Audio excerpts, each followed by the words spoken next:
बिल्कुल। और ये सेशन बहुत खास होने वाला है। आज के इस धमाकेदार एपिसोड में हम मध्य प्रदेश की ऐतिहासिक रूप से अत्यंत महत्वपूर्ण कोल जनजाति का संपूर्ण विश्लेषण करेंगे। उनकी उत्पत्ति से लेकर भौगोलिक विस्तार, प्रथा, उनका अद्भुत सामाजिक संगठन और उनकी आर्थिक स्थिति तक हम वो सब कुछ कवर करेंगे जो एमपीपीएससी परीक्षा के दृष्टिकोण से सीधा टारगेट हिट करता है। एकदम सटीक। तो अपनी सीट बेल्ट बांध लीजिए और पेन पेपर तैयार रखिए, क्योंकि आज का ये सेशन फुल बूस्टर होने वाला है। चलिए शुरू करते हैं। पहले बात करते हैं कोल शब्द की उत्पत्ति और इसके शाब्दिक अर्थ की।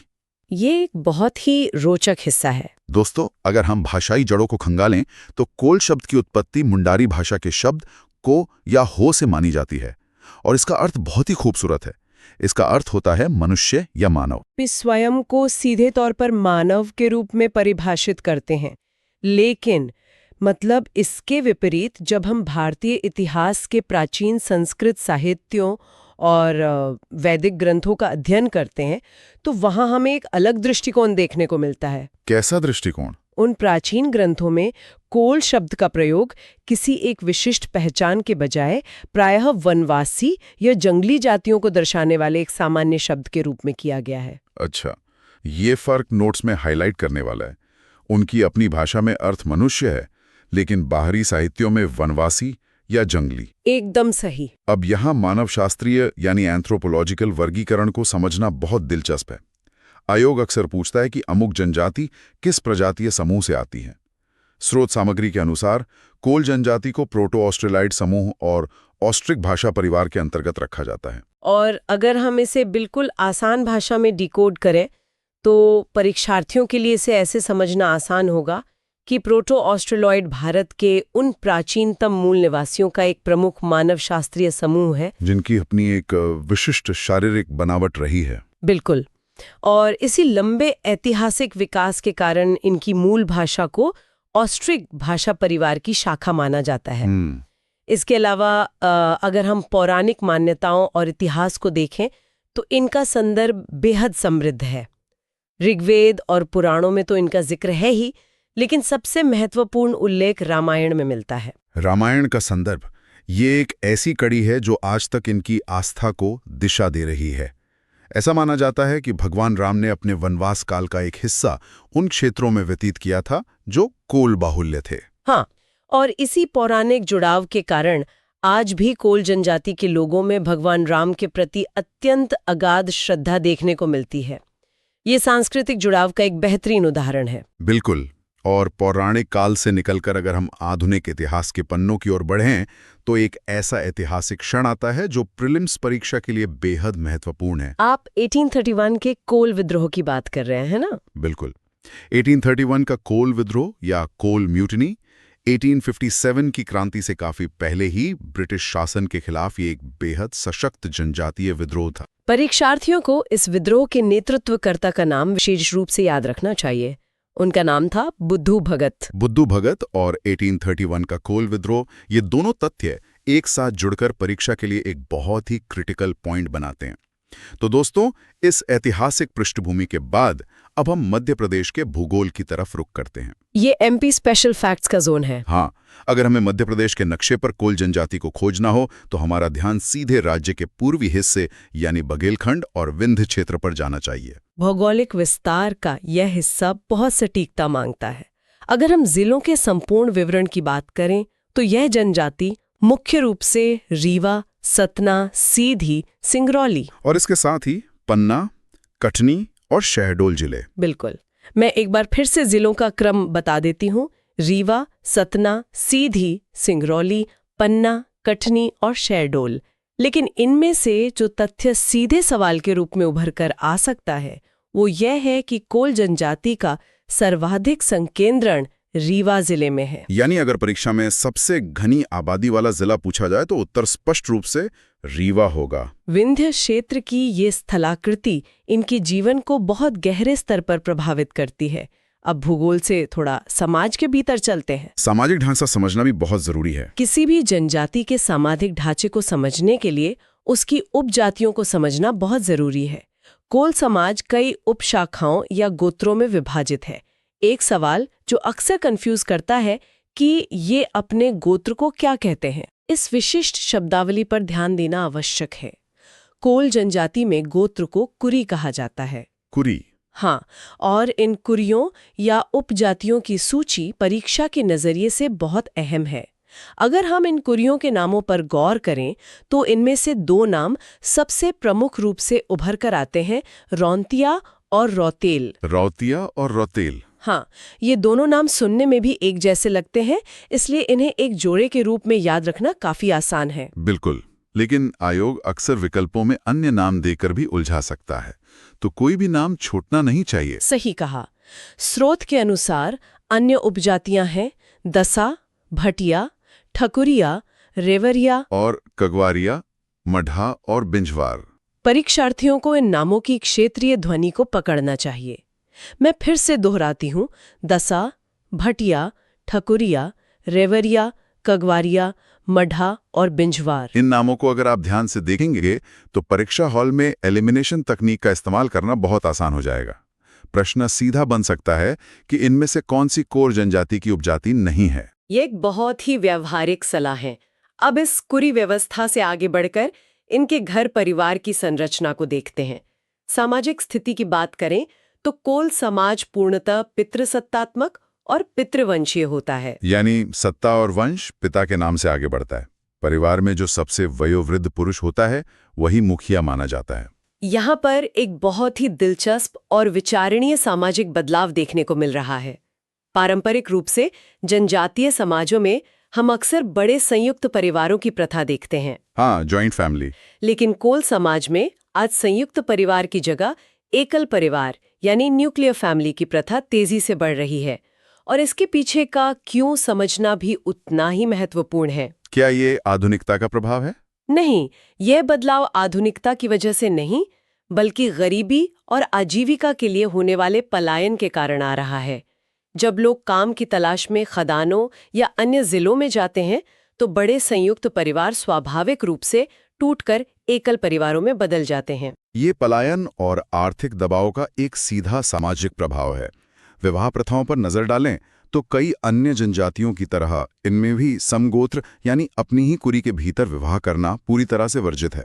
बिल्कुल, एक ही कुरी में शादी नहीं हो सकती। और चूंकि इस जनजाति पर हिंदू धर्म और समाज का बहुत गहरा प्रभाव है, इसलिए इनके विवाह की रस्में भी लगभग हिंदू रीति रिवाजों के समान ही संपन्न होती हैं। समाज में मुख्य रूप से एक पत्नीत्व यानी मोनोगैमी की प्रथा का ही पालन किया जाता है। विवाह से जुड़े आर्थिक पहलुओं में भी एक बड़ा बदलाव देखने को मिला है।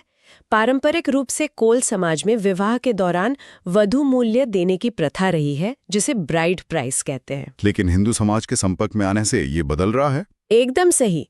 हिंदू समाज के व्यापक संपर्क में आने के कारण अब कहीं कहीं ये पारंपरिक वधू मूल्य की प्रथा दहेज प्रथा का रूप लेती जा रही है।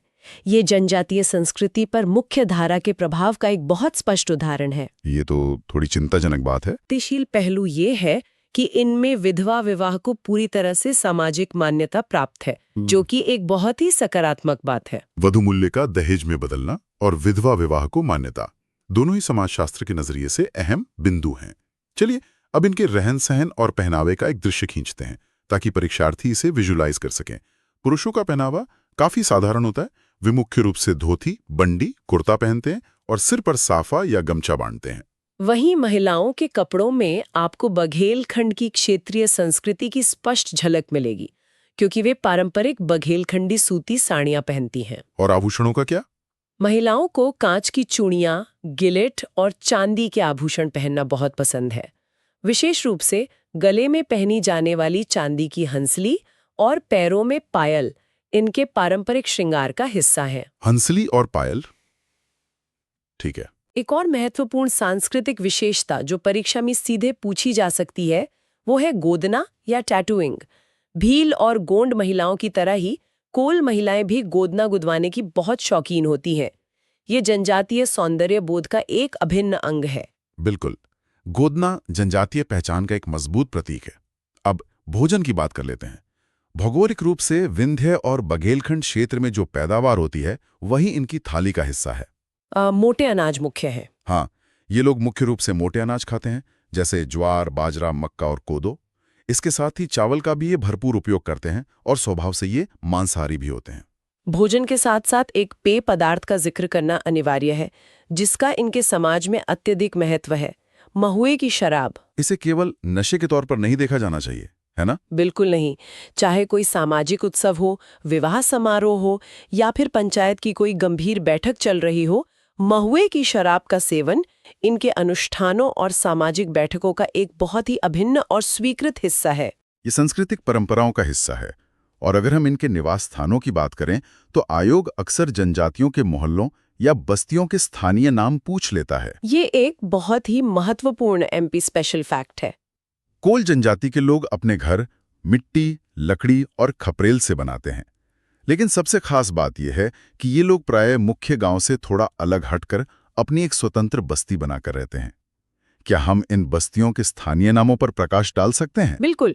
मुख्य गांव से अलग रहने की ये प्रथा शायद अपनी सांस्कृतिक स्वायत्ता बनाए रखने का एक तरीका रही है। इनकी इन बस्तियों या मोहल्लों को अनिवार्य रूप से कोल्हान या टोला कहा जाता है। कोल्हान या टोला? हाँ, परीक्षार्थियों के लिए यह एक कीवर्ड है। कोल्हान या टोला सीधे तौर पर कोल जनजाति के निवास स्थान से जुड़े शब्द हैं। कोल्हान और टोला, ये शब्द नोट्स में जरूर होने चाहिए।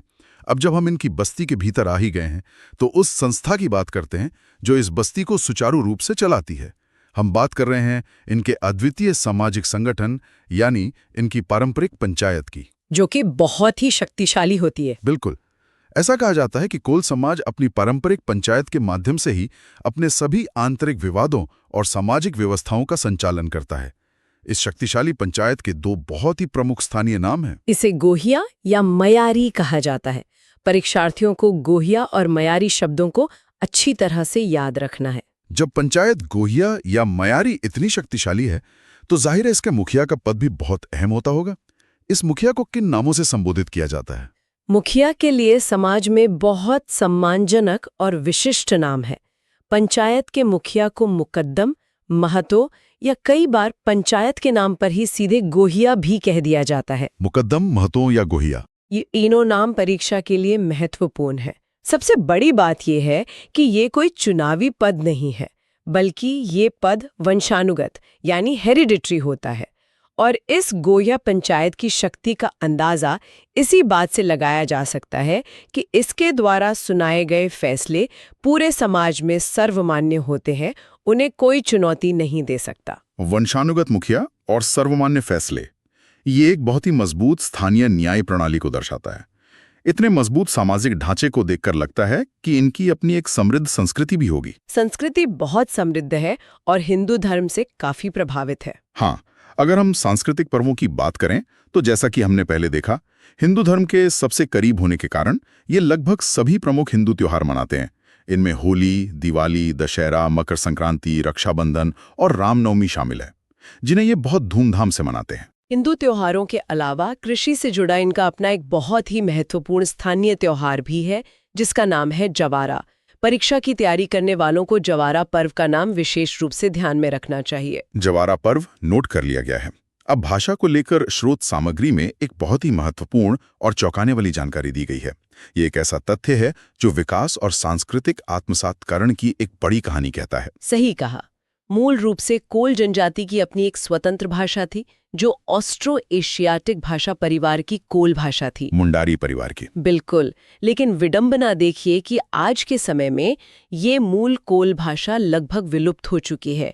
वर्तमान में मध्य प्रदेश के कोल पूरी तरह से बघेली बोली और हिंदी भाषा का ही प्रयोग करते हैं। अगर परीक्षा में पूछा जाए कि वे वर्तमान में कौन सी बोली बोलते हैं तो उत्तर बघेली होगा। एकदम सही। ये अपनी मूल पहचान खोकर क्षेत्रीय मुख्य धारा में पूरी तरह घुल मिल जाने का एक बहुत बड़ा उदाहरण है। अपनी पूरी की पूरी मूल भाषा ही खो देना, ये सच में एक बहुत बड़ा सांस्कृतिक बदलाव है। खैर, साहित्य और कला की बात करें तो इनका अपना कोई लिखित साहित्य तो नहीं है, लेकिन इसका मतलब ये नहीं कि इनकी कला में कोई कमी है। बिल्कुल नहीं। बघेलखंड की संस्कृति, विशेषकर बघेलखंडी लोकगीतों और लोक कथाओं को पीढ़ियों तक संरक्षित रखने और समृद्ध करने में कोल जनजाति का बहुत बड़ा योगदान है। और जब बात नृत्य और ऊर्जा की आती है तो इनका सबसे प्रसिद्ध पारंपरिक नृत्य सामने आता है, कोल दहका। इस नृत्य की ऊर्जा सच में देखने लायक होती है। इसे कोल दहका या सिर्फ दहका भी कहा जाता है। यह नृत्य एक विशेष वाद्य यंत्र की थाप पर किया जाता है जिसे दहक कहते हैं, जो कि मूलतः एक प्रकार का ढोल होता है। और इसकी शैली भी बहुत खास है। हाँ, इस नृत्य की सबसे खास बात इसकी शैली है। ये मुख्य रूप से सवाल जवाब की शैली में किया जाता है। एक समूह गीत के माध्यम से सवाल पूछता है और दूसरा समूह उसका जवाब देता है, और ये सब दहक वाद्य यंत्र की तेज थाप पर होता है। कोल दहका की ये सवाल जवाब शैली और ऊर्जा सच में अद्भुत है। लेकिन दोस्तों, कला और संस्कृति के इस उल्लास के ठीक विपरीत जब हम इनकी अर्थव्यवस्था की बात करते हैं तो एक बहुत ही विरोधाभासी और दयनीय तस्वीर सामने आती है। ये कड़वी सच्चाई है। मध्य प्रदेश की जनजातियों के आर्थिक विश्लेषण में कोल जनजाति की स्थिति आज बेहद चुनौतीपूर्ण नजर आती है। प्राचीन काल में ये लोग पूरी तरह से जंगलों और वन संपदा पर निर्भर थे। लेकिन फिर वन कानून आ गए। बिल्कुल, जैसे जैसे वनों की कटाई हुई और नए वन कानून आए, इनका पारंपरिक आर्थिक ढांचा छिन्न भिन्न हो गया। आज स्थिति यह है कि इनमें से अधिकांश लोग भूमिहीन हो चुके हैं। वे मुख्य रूप से बड़े किसानों के खेतों में केवल खेतीहर मजदूर के रूप में कार्य करने को मजबूर हैं। और ये आर्थिक संघर्ष सिर्फ खेतों तक सीमित नहीं है।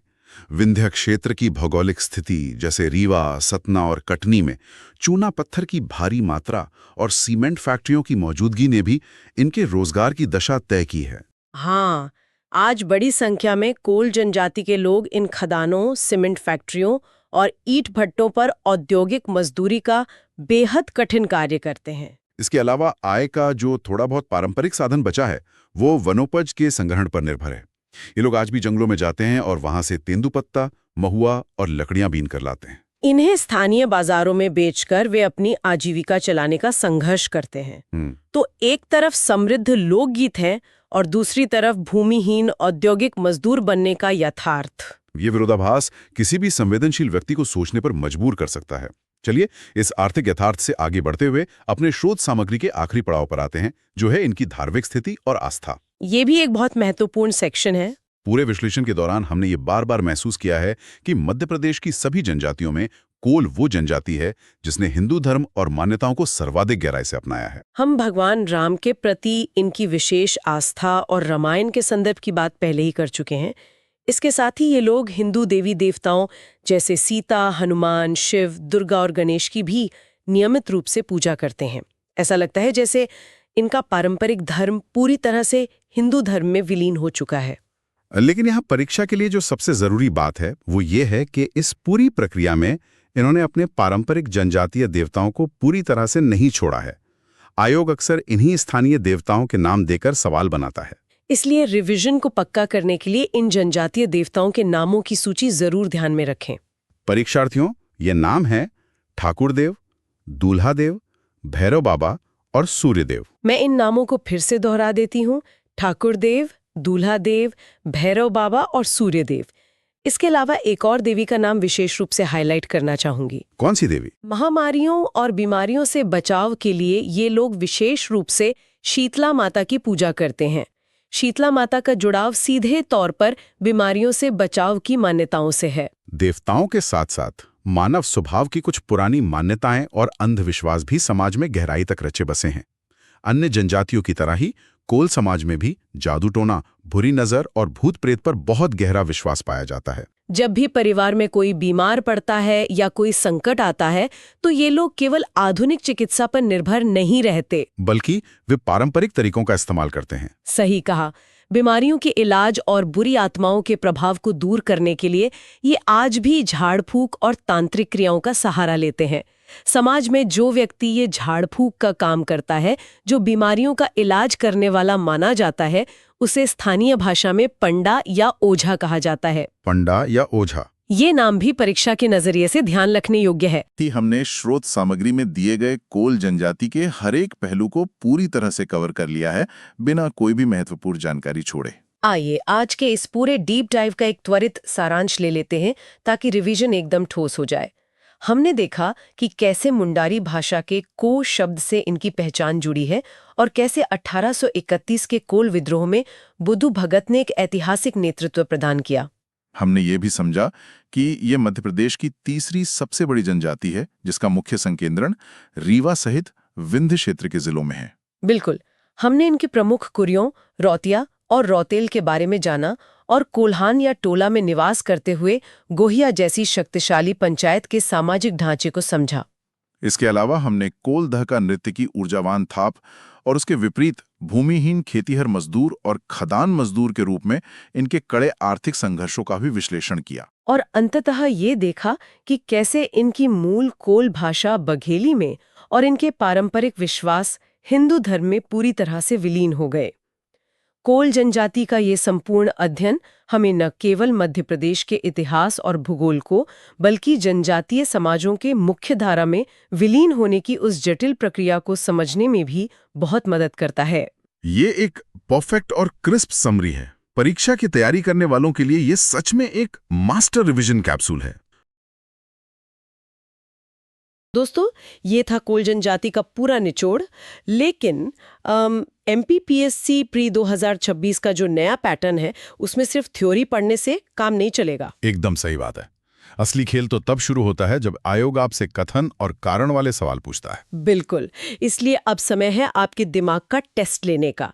मैं आपके सामने कोल जनजाति से जुड़े 5 ऐसे हाई लेवल ट्रिकी MCQ रखने जा रही हूं जो सीधे आपके कॉन्सेप्ट्स को चेक करेंगे। और ये सवाल सीधे तौर पर आपको परीक्षा वाले माइंडसेट में ले जाएंगे। देखते हैं आप में से कितने लोग इन 5 में से 5 का सही जवाब दे पाते हैं।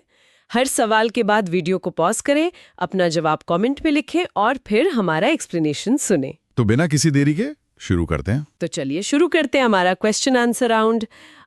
हमारा पहला सवाल उनके भौगोलिक विस्तार और उपजातियों के बारे में है, जो कि बहुत कंफ्यूजिंग एरिया है। हाँ, तो कथन 1 है, रौतियां और रौतेल कोल जनजाति की सबसे प्रमुख उपशाखाएं या कुरियां हैं। और कथन 2 है, मध्य प्रदेश में इनका सर्वाधिक संकेंद्रण पश्चिमी मध्य प्रदेश यानी झाबुआ और अलीराजपुर में है। ऑप्शंस क्या हैं इसके? विकल्प है A केवल 1, B केवल 2, C दोनों या D कोई नहीं। इसका सही जवाब है विकल्प A, मतलब केवल पहला कथन सही है। यानी जो दूसरा कथन है वो गलत है। बिल्कुल गलत है। और यही वो ट्रैप है जहां एस्पिरेंट्स अक्सर फंस जाते हैं। देखिए, मध्य प्रदेश की जनजातियों की बात आते ही हमारे दिमाग में सबसे पहले पश्चिमी हिस्सा यानी झाबुआ या अलीराजपुर का नक्शा आ जाता है। हाँ, क्योंकि भील और भिलाला जनजाति वही है और मीडिया में उनका बहुत जिक्र होता है। सही कहा। लेकिन जब हम कोल जनजाति का नक्शा खोलते हैं तो हमें राज्य के बिल्कुल विपरीत दिशा में जाना पड़ता है, मतलब पूर्वी मध्य प्रदेश की तरफ। जी हाँ, विंध्य और बघेलखंड का जो इलाका है, रीवा, सतना, सीधी और सिंगरौली, ये सदियों से इनका असली घर रहा है। और रीवा में तो इनकी बहुत बड़ी आबादी है ना? सर्वाधिक सघन आबादी रीवा जिले में ही निवास करती है। और ये जानना इसलिए जरूरी है क्योंकि विंध्य का भूगोल पश्चिमी मध्य प्रदेश से बहुत अलग है। वहां का पठार और पथरीली जमीन। बिल्कुल, वहां का भूगोल ही इनकी संस्कृति, इनके घर और सबसे महत्वपूर्ण इनके रोजगार को आकार देता है। बहुत ही शानदार एक्सप्लेनेशन। चलिए अब बढ़ते हैं MCQ 2 की तरफ। ये सवाल उनके सामाजिक और राजनीतिक संगठन पर है। ये भी कमीशन का एक बहुत पसंदीदा टॉपिक है। कथन 1 है, कोल समाज की शक्तिशाली पारंपरिक पंचायत गोहिया या मैयारी कहलाती है। कथन 2, मुखिया को मुकद्दम या महतो कहते हैं और ये पद वंशानुगत होता है। इसके विकल्प भी वही हैं? हाँ, विकल्प है A केवल 1, B केवल 2, C दोनों या D कोई नहीं। इसका सही उत्तर है C, यानी 1 और 2 दोनों कथन बिल्कुल सही हैं। तो गोहिया और मुकद्दम ये दोनों कीवर्ड्स बहुत इंपॉर्टेंट हैं। बहुत ज्यादा। गोहिया पंचायत का जो अस्तित्व है वो अपने आप में बहुत रोचक है। ये सिर्फ विवाद सुलझाने की जगह नहीं है, बल्कि ये उनके पूरे समाज का एक तरह से सुप्रीम कोर्ट है। एकदम सही। गोहिया उनके नैतिक और सामाजिक मूल्यों का रक्षक है। अगर कोई नियम तोड़ता है तो उसे कानूनी सजा नहीं मिलती, बल्कि हुक्का पानी बंद करने जैसी सामाजिक सजा दी जाती है, जो कि उस समाज में जेल जाने से भी ज्यादा बड़ी सजा मानी जाती है। बिल्कुल। और रही बात मुखिया यानी मुकद्दम की, तो ये पद वंशानुगत होता है, मतलब पिता के बाद पुत्र को मिलता है। हाँ, इसमें कोई चुनाव नहीं होता। जी। समाजशास्त्र की दृष्टि से यह बहुत महत्वपूर्ण है क्योंकि यह समाज में बाहरी विचारों के खिलाफ एक सुरक्षा और स्थिरता लाता है। ये एक मस्ट नो फैक्ट है। तो ये बात हो गई उनके समाज की। अब आते हैं MCQ 3 पर, जो सीधे तौर पर उनकी आर्थिक स्थिति को टारगेट करता है। यहाँ बहुत से लोगों का एक बड़ा मिथक टूटने वाला है। सवाल है, असत्य कथन की पहचान करें। कथन 1, कोल मध्य प्रदेश की समृद्ध कृषक जनजाति है जिनके पास बड़ी कृषि भूमि है। कथन 2, विंध्य क्षेत्र में ये बड़ी संख्या में सीमेंट फैक्ट्रियों और खदानों में मजदूर के रूप में कार्य करते हैं। विकल्प वही 4 हैं? जी, विकल्प ए केवल 1, बी केवल 2, सी दोनों या डी कोई नहीं। याद रहे, असत्य बताना है। इसका सही जवाब है ए, केवल पहला कथन असत्य है। मतलब कोल जनजाति कोई समृद्ध कृषक वर्ग नहीं है? बिल्कुल नहीं। ऐतिहासिक दस्तावेज बताते हैं कि कोल समुदाय हमेशा से एक भूमिहीन वर्ग रहा है। उनके पास अपनी जमीनें नहीं थी? हाँ, पीढ़ियों तक ये लोग बड़े जमींदारों के खेतों में केवल खेतीहर मजदूर के रूप में पसीना बहाते रहे। और फिर जब विंध्या क्षेत्र में इंडस्ट्रियलाइजेशन हुआ तो चीजें बदल गईं। वही टर्निंग पॉइंट है। रीवा और सतना में लाइमस्टोन यानी चूना पत्थर बहुत है। जब वहां बड़ी बड़ी सीमेंट फैक्ट्रियां और खदानें खुली तो इन्हें एक नया काम मिला। क्योंकि जमीन से तो ये बंधे नहीं थे, इसलिए खेतों से खदानों की तरफ मुड़ गए। सटीक विश्लेषण। ये सिर्फ रोजगार का बदलाव नहीं था, बल्कि प्रकृति के चक्र से निकलकर इंडस्ट्रियल सायरन और शिफ्ट्स के हिसाब से जीने का बदलाव था। मतलब एक पूरा सोशियो इकोनॉमिक शिफ्ट हो गया। बहुत ही गहरी बात है। चलिए आगे बढ़ते हैं MCQ 4 की ओर, जो कि उनकी संस्कृति और कला से जुड़ा है। कथन 1, कोल दहका इनका सबसे प्रसिद्ध पारंपरिक नृत्य है। कथन 2, इनकी मूल ऑस्ट्रिक भाषा लगभग विलुप्त हो गई है और अब ये बघेली बोली बोलते हैं। इसके विकल्प भी वही ABCD हैं। हाँ, ए केवल 1, बी केवल 2, सी दोनों या डी कोई नहीं। इसका सही उत्तर है सी, 1 और 2 दोनों कथन सही हैं। कोल दहका नृत्य का जिक्र तो हमने कई जगह देखा है। हाँ, कोल दहका सिर्फ एंटरटेनमेंट नहीं है। दिन भर खदानों या खेतों में कमर तोड़ मेहनत करने के बाद जब समुदाय साथ मिलकर नाचता है तो वो दर्द भूल जाते हैं। ये उनकी यूनिटी का प्रतीक है। लेकिन जो भाषा वाली बात है दूसरे कथन में, वो बहुत मार्मिक है। वाकई, इसे समाजशास्त्र में कल्चरल असिमिलेशन या सांस्कृतिक एकीकरण कहते हैं। कि उन्होंने अपनी मूल ऑस्ट्रिक भाषा खो दी और बघेली अपना ली। ऐसा क्यों हुआ? ये आर्थिक निर्भरता के कारण हुआ। जब आप भूमिहीन होते और बहुसंख्यक समाज के खेतों या खदानों में काम करते हैं तो आपको उनकी भाषा बोलनी ही पड़ती है, काम मांगने के लिए और बाजार में लेन देन के लिए। बिल्कुल। बघेली बोलने की इसी मजबूरी ने पीढ़ियों के गुजरने के साथ ऑस्ट्रिक भाषा को लगभग खत्म कर दिया। ये एक बहुत बड़ी सांस्कृतिक क्षति है। एक पूरी पहचान का खो जाना है ये। चलिए अब हमारे आखिरी और सबसे ट्रिकी सवाल पर आते हैं। MCQs 5, धर्म और मान्यताओं पर। असर्शन और रीजनिंग वाला पैटर्न है ये। एकदम। अभिकथन ए है, मध्य प्रदेश की सभी जनजातियों में कोल जनजाति पर हिंदू धर्म का सर्वाधिक प्रभाव है। कारण आर है, रामायण और पुराणों में इनका उल्लेख है और राम वनवास के समय संपर्क की मान्यता के कारण ये राम, हनुमान और शिव की पूजा हिंदू रीति रिवाजों से करते हैं। ये बहुत शानदार सवाल है। विकल्प है ए, अभिकथन और कारण दोनों सही हैं और स्पष्टीकरण सही है। बी, दोनों सही हैं पर स्पष्टीकरण गलत है। सी, ए सही आर गलत, या डी, ए गलत आर सही। इसका सही जवाब है विकल्प ए। दोनों कथन सत्य हैं और कारण अभिकथन की बिल्कुल सही व्याख्या करता है। मतलब उनका हिंदू धर्म की तरफ झुकाव कोई नई बात नहीं है, बल्कि बहुत प्राचीन है। जी हाँ, इनकी लोक कथाओं और सामूहिक स्मृति में भगवान राम के वनवास का समय बहुत गहराई से बसा हुआ है। वो शबरी वाला प्रसंग भी तो इसी इलाके से जुड़ा माना जाता है। बिल्कुल, माना जाता है कि इसी जनजाति ने राम को वनवास के दौरान रास्ता दिखाया था और कंदमूल दिए थे। तो ये पौराणिक जुड़ाव उनके आज के धर्म को आकार देता है। इसी वजह से इन्होंने हिंदू देवी देवताओं को कभी बाहरी नहीं माना। वे अपने स्थानीय देवी देवताओं के साथ राम, शिव और हनुमान जी की भी पूजा पूरी श्रद्धा और हिंदू रीति रिवाजों से करते हैं। ये तो एक अद्भुत सांस्कृतिक समन्वय का उदाहरण है। बिल्कुल। और जब हम इन सब चीजों को जोड़ते हैं, भूगोल से लेकर खदानों तक और भाषा के खोने से लेकर भगवान राम तक, तो एक बहुत ही जटिल तस्वीर सामने आती है। एक ऐसा समुदाय जो विकास के बड़े पहिए में शायद सिर्फ मजदूर बनकर रह गया है। ये सोचने वाली बात है कि क्या हमारी नीतियां ऐसे मूल निवासियों के वास्तविक कौशल विकास के लिए कोई जगह छोड़ती हैं? ये एक बहुत ही वैलिड और गहरा सवाल है जो हमें एक समाज के तौर पर खुद से पूछना चाहिए। तो दोस्तों, ये था हमारा आज का TKN MP special booster series का धमाकेदार एपिसोड। आशा है आपको पसंद आया होगा। मुझे पूरी उम्मीद है कि कोल जनजाति का ये 20 मिनट रैपिड रिवीजन और ये 5 हाई लेवल एमसीक्यूज आपकी MPPSC प्री 2026 की तैयारी को एक मजबूत आधार देंगे। रिवीजन करना बहुत जरूरी है, इसे मत भूलिएगा। अब आपकी बारी है। मुझे कमेंट्स में ईमानदारी से बताइए कि उन 5 ट्रिकी एमसीक्यूज में से आपका स्कोर क्या रहा। अपना स्कोर जरूर शेयर करें।